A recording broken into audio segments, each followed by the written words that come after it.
বিসমিল্লাহির রহমানির রহিম। সুধী দর্শক, আসসালামু আলাইকুম। আপনাদের সামনে আরেকটি নতুন টিউটোরিয়াল নিয়ে উপস্থিত হয়েছি। আমি মোহাম্মদ নাজমুল হাসান। আজকে আমরা কিভাবে আমাদের কম্পিউটার কিংবা ল্যাপটপের ডিস্ক ক্লিন আপ করব, অর্থাৎ আমাদের হার্ড ড্রাইভের প্রত্যেকটা পার্টিশন আমরা কীভাবে ক্লিন করতে পারি। আমরা জানি যে হার্ড ড্রাইভটা ক্লিন, অর্থাৎ আমরা অবাঞ্ছিত কিছু ফাইল কিংবা জাঙ্ক ফাইল যদি আমরা রিমুভ করে ক্লিন আপ করে রাখি, তাহলে আমাদের কম্পিউটার হার্ড ড্রাইভের গতি অনেকটা স্মুথলি হয়ে যায়। তাহলে চলুন কথা না বাড়িয়ে আমরা আমাদের মূল কাজে চলে যাই। যারা এখনও আমার চ্যানেল সাবস্ক্রাইব করে নাই, please hit the subscribe button এবং পাশে থাকা বেল আইকনটি বাজিয়ে দিন, তাহলে আপনি আমার প্রতিদিনের নতুন নতুন টিউটোরিয়াল আপডেট পেয়ে যাবেন। আর যারা অলরেডি সাবস্ক্রাইবার, অসংখ্য ধন্যবাদ। তাহলে চলুন শুরু করা যাক। আজকে আমরা কীভাবে ডিস্ক ক্লিন আপ করব। তাহলে আমরা আমাদের কম্পিউটার থেকে স্টার্ট বাটনে যাব। স্টার্ট বাটন ক্লিক করার পরে নিচে একটি সার্চ অপশন আসছে, দেখতে পাচ্ছেন। এই সার্চ অপশনে আমরা লিখব disk clean up, DISK, disk. দেখতে পাচ্ছেন ডিস্ক লেখার পরে কিন্তু আমার উপরে এসে গেছে। তাহলে ডিস্ক ক্লিন আপে আমরা জাস্ট ক্লিক করে দিব। ক্লিক করার পরে এখানে দেখতে পাচ্ছেন একটি পপ আপ আসছে। তো এখান থেকে আমরা এই ড্রপ ডাউন এরো আছে, এখানে আপনার কম্পিউটারে হার্ড ড্রাইভ যে কয়টা পার্টিশন করা থাকবে, এই ড্রপ ডাউনে ক্লিক করে প্রত্যেকটা পার্টিশন শো করবে। অর্থাৎ আপনার হার্ড ড্রাইভ যদি 5টা পার্টিশন করা থাকে, আপনি এখানে ক্লিক করলে সে 5টা পার্টিশন শো করবো, CDEFG এরকম। তো আমার হার্ড ড্রাইভ আমি 3টা পার্টিশন করে রেখেছি, এই জন্য এখানে 3টি ড্রাইভ শো করছে।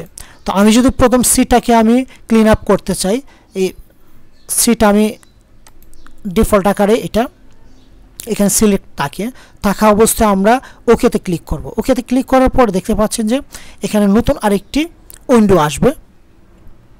উইন্ডো আসার পরে দেখতে পাচ্ছেন যে এখানে সে ক্লিনিং হচ্ছে, স্ক্যানিং করে সে রিসাইকেল বিনে সে ক্লিনিং করে ফেলবে। দেখতে পাচ্ছেন সে আমার আগে মানে ফাইলের যে অর্থাৎ আমার ডিস্কের যে ফাইলগুলি সে ক্যালকুলেটিং করছে। এটি করার পর স্ক্যানিং করছে, স্ক্যানিং করার পর সে এখানে ক্লিনিং করবে। সুধী দর্শক, দেখতে পাচ্ছেন আরেকটি নতুন একটা উইন্ডোজ আসছে।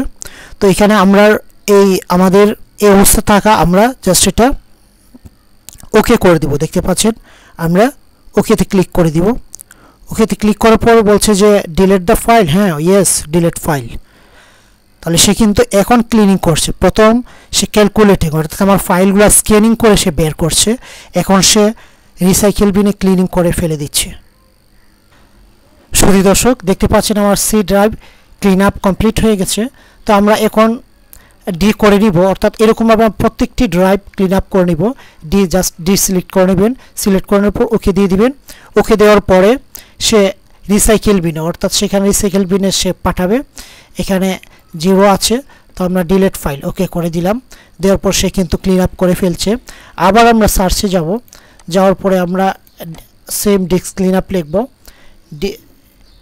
দেখতে পাচ্ছেন ডি দেওয়ার সাথে সাথে আমার এসেছে। কিন্তু আমরা যদি এখন ড্রাইভটা সিলেক্ট করে দিই, দেওয়ার পরে আমরা ওকে করে দিচ্ছি।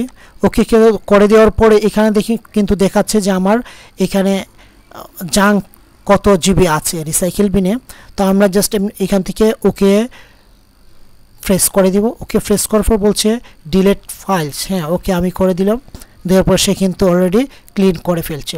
তাহলে প্রথম আমার স্ক্যানিংয়ে একটু সময় লাগে, অর্থাৎ সবগুলি জাঙ্ক স্ক্যানিং করতে, ক্যালকুলেটিং করতে, ফাইলগুলো ডিটারমাইন করতে একটু সময় লাগে।